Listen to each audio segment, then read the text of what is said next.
All right, guys, today we're going to go over 2.8, proving angle relationships. So we're going to be able to write proofs involving supplementary and complementary angles and write proofs involving congruent right angles. So we have a protractor postulate. In words, given any angle, the measure can be put into one-to-one correspondence with real numbers between 0 and 180. So in this example, ray BA is placed along the protractor at 0 degrees, and the measure of angle ABC corresponds to a positive real number. Our angle addition postulate is D is the interior of angle ABC if and only if angle ADB plus angle DBC will equal angle ABC.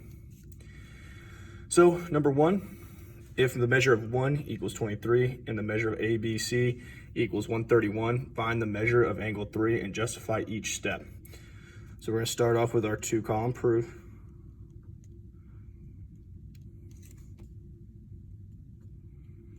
So I've got my statements and reasons.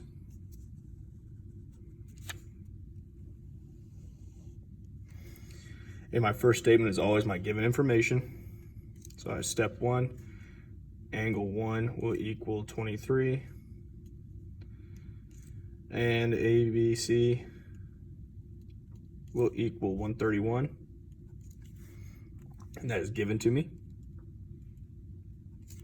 So now step 2, we're going to write our angle addition postulate, okay? So we're going to have angle 1 plus angle 2 plus angle 3 will equal ABC.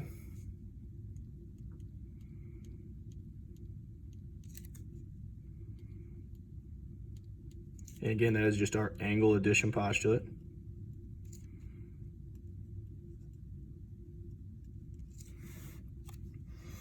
All right, and so now I'm going to go ahead and substitute my numbers in. So for angle 1, I have 23, and ABC, I've got 131, and then angle 2 we know is 90 degrees right there. So 3, I'm going to have angle 1 will be 23, plus angle 2 is 90. Angle 3, we don't know, we're going to try to find it,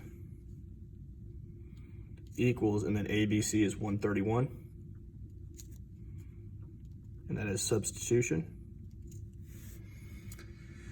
And now we're going to go ahead and simplify this a little bit. So when we simplify, it's going to be 23 plus 90 is going to be 113 plus angle 3 equals 131. And remember, when we simplify, that is just substitution again. And now I'm going to subtract 113 from both sides. So step 5 of angle 3 equals 18, which is because of the subtraction property. All right, and now we have the supplement theorem and the complement theorem. The supplement theorem is if two angles form a linear pair, then they are supplementary angles. So for example, angle 1 and angle 2 would add up to 180. The complement theorem is the same thing, except for the complement adds up to 90. So if the non-common sides of two adjacent angles form a right angle, then the angles are complementary angles. So angle 1 plus angle 2 will equal 90. So right here, angle 6 and 7 form linear pair. So if angle 6 equals 3x plus 32 and angle 7 equals 5x plus 12, find the measure of 6 and the measure of 7, justify each step. So again, we're going to start off with our two-column proof.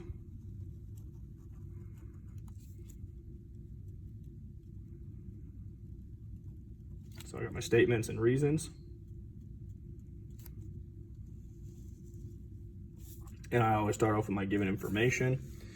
So my given information is going to be angle 6 and angle 7 form a linear pair.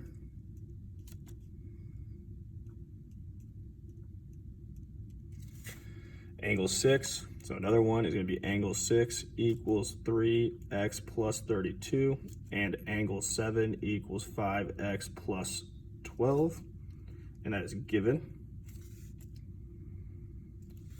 So then step 2, I'm going to use that linear pair. Angle 6 and angle 7 form a linear pair. Well, that's going to be this theorem. So I'm going to have angle 6 plus angle 7 will equal 180.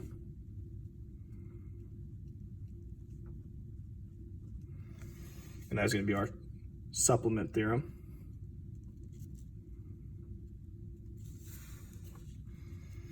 Okay, So now I can plug in or substitute in 3x plus 32 in for 6 and that 5x plus 12 in for 7.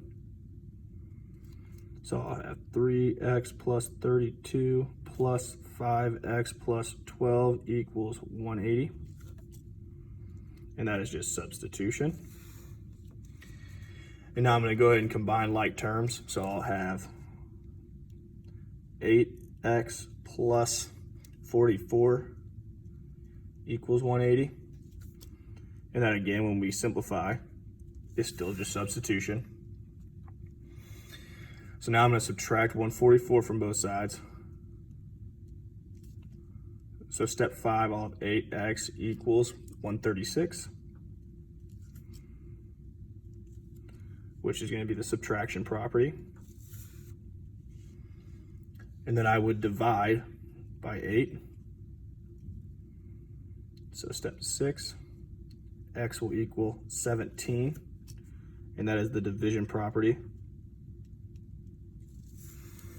And it wants us to find angle 6 and angle 7. So now I need to plug in that 17x, or the 17 for the x, into each one of those equations that they gave us, which are up here. Okay, so that'll be my next step. So 7, angle 6 will equal 3 times 17 plus 32, right? Yeah, and that'll equal 83. And for angle 7, we're gonna have 5 times 17 plus 12, which equals 97.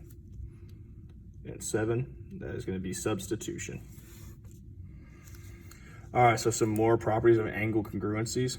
Reflexive property of angle congruency would be angle 1 is congruent to angle 1. Symmetric property of congruency, angle 1 is congruent to angle 2, then 2 is congruent to angle 1. And on the transitive property, if angle 1 is congruent to angle 2 and angle 2 is congruent to angle 3, then angle 1 is congruent to angle 3. These are the same rules that we used in section 6. Go ahead and turn our page here. Alrighty. So we also have the symmetric property. This is just an example of a paragraph proof for you up here. I'm not going to read through the whole thing. But then we have theorems down here for congruent supplements theorem. Angles supplementary to the same angle or to congruent angles are congruent. So for your abbreviation, you have a little angle. If you can see this, it's that this symbol right here is an angle with an S in it. And that means supplement to the same angle or congruent. And then again, that same angle with an S in it are congruent. So if angle 1 plus angle 2 equals 180, and angle 2 plus angle 3 equals 180, then angle 1 and angle 3 are congruent. In 2.7, we have congruent complements theorem. So we have that same abbreviation right here. So angle is complement to the same angle or congruent to that angle, or supplement are congruent. So if angle 4 plus angle 5 equals 90, and 5 plus 6 equals 90, then angle 4 and 6 are congruent, which means they're the same. So in figure ABE and DBC are right angles, prove that angle ABD is congruent to EBC. So I've got statements and reasons again.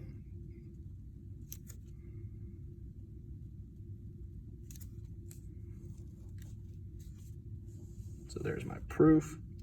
Step 1, I always write my given information. So angle ABE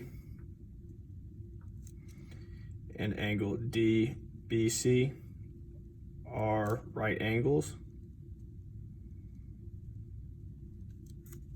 And that is given. All right. Well, if we know that if ABE is 90 and DBC are 90, we know that, or not 90, they're right angles, so we know they're equal to 90 degrees. So step 2, angle ABE is equal to 90, and angle DBC is equal to 90. And that is just our definition of a right triangle, or a right angle, not triangle. And since they are both 90, we can use that congruent complements theorem. So angle ABD and angle DBC are complementary, and angle DBE and angle EBC are complementary. And that is our congruent comp theorem. And since that kind of like works like our transitive property, angle ABD is going to be congruent to angle EBC. And then that is a congruent complementary angles are congruent. All right, so now we have vertical angles theorem. If two angles are vertical angles, then they are congruent. So you can write that vertical angles are congruent. Angle 1 is congruent to 3, and 2 is congruent to 4. So if angle 3 and 4 are vertical angles, angle 3 equals 6x plus 2, and angle 4 equals 8x minus 14. Find angle 3 and 4 and justify each step. All right, so we're gonna add statements and reasons again.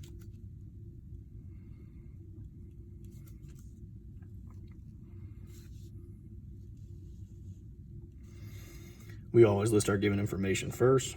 So angle 3 and 4 are vertical angles. And angle 3 equals 6x plus 2. And angle 4 equals 8x minus 14. And that is given. So number 2, we can then say that angle 3 will be equal to angle 4 because of our vertical angles theorem.